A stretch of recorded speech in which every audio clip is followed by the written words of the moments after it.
আমি ত্রিপুরার জনসাধারণের কাছে একটা বিনম্র আবেদন রাখছি যে তৃণমূল কংগ্রেস পৌরসভার নির্বাচনে প্রতিদ্বন্দ্বিতা করেছিল, মাঠে ছিল, আমরা লড়াই আগেও করেছি, এবারও করব, এবং যে পরিবর্তনটা ত্রিপুরার জনসাধারণ চাইছিল 18-তে, সেই পরিবর্তনটা বিজেপি বাস্তবায়ন করতে পারেনি। এবং আমি মনে করি যে এটা একটা সুবর্ণ সুযোগ ভারতীয় জনতা পার্টিকে একটা মেসেজ দেওয়ার জন্য যে ত্রিপুরার জনসাধারণের সঙ্গে বিশ্বাসঘাত চলবে না।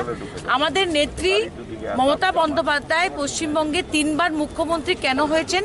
সুশাসনের জন্য হয়েছেন।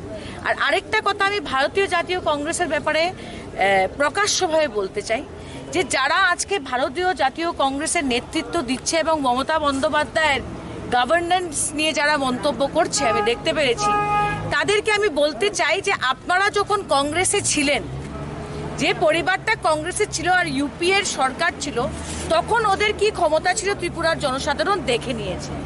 এখন জাতীয় স্তরে ভারতীয় জাতীয় কংগ্রেসের যে পজিশন গেছে, এটা কোনো ব্যক্তির নির্বাচন না, এটা ব্যক্তি বিশেষ নির্বাচন না, কিন্তু এই নির্বাচনে একটাই প্রশ্ন যে বিজেপির বিকল্প কে, বিজেপির বিরুদ্ধে কে লড়াই করতে পারবে।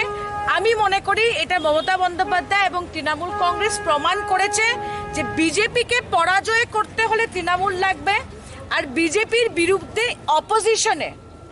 অপোজিশনে বসে অপোজিশন লিডার যদি হতে কেউ জানে, সেটা ভারতীয় জাতীয় কংগ্রেস লাগে।